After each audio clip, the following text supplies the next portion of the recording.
Who are you? Where did you come from? Son, I come from a long time ago. Back in the Old West, people called me Zach. But you have this newfangled invention these days called the YouTube. Now on the YouTube, you can find me as Mr. Western Poet. Why are you here? I'm here to let people know the way the cowboy in the Old West really lived and how tough it really was for him. Can you give me an example? Yes, I can. Take this barbed wire here. Why, I remember the first time I saw the scourge in the West. Barbed wire, they call it. Surely in jest. Oh, it had sharp teeth, all right. But what it would do to a calf that was caught in this stuff in the middle of the night was terrible. Why, one night one of my own calves got caught in this stuff and almost bled to death before I could get to it. Wow, were things really this rough in the Old West? You know, things really were. I'll never forget an old friend of mine, Tom T. McGrew. Tom McGrew was the toughest man I ever knew. But I'll never forget that day on the range when his old mare Honey pulled up lame.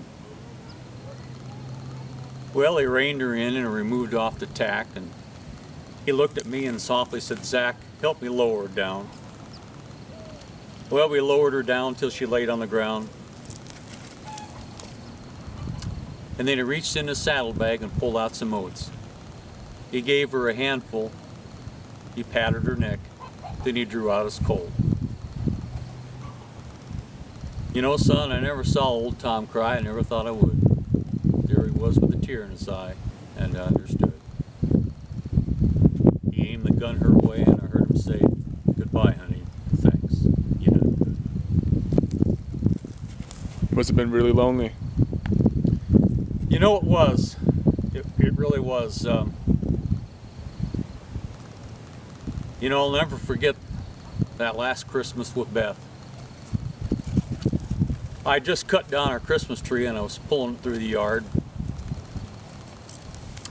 When I saw Beth on the porch, she threw up her hands and said, "Whoa, cowboy, it's time to eat. Supper's on the stove, but please wipe those big feet."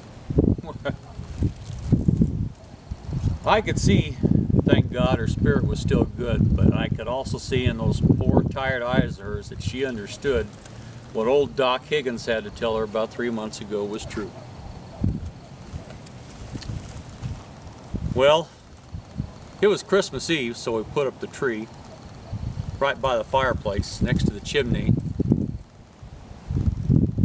I got down the nog and we toasted each other, and all of a sudden she said, "Please find another.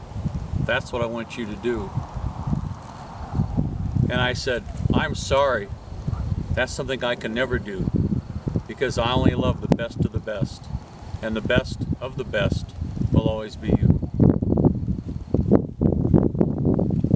Well, it was cold the next day when she went away, and it's only after all these years and all these tears that I can go through a Christmas without being sad. Because every year she comes into my dreams about this time of year, it seems, and she whispers to me, "Thank you. That was the best Christmas I ever had." Sounds like you never had any fun. You know, that's not necessarily true. I remember one night I was trying to sleep, and those owls sure were hooting that night, and that combined with the moonlight that was flooding through my window made it hard to sleep.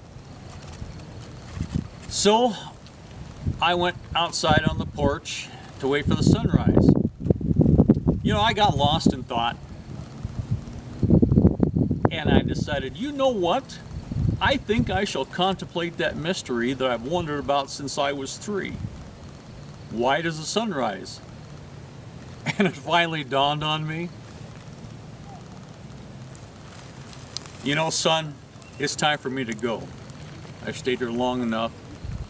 What I hope you'll do is tell everybody that you come in contact with about how life was really in the Old West.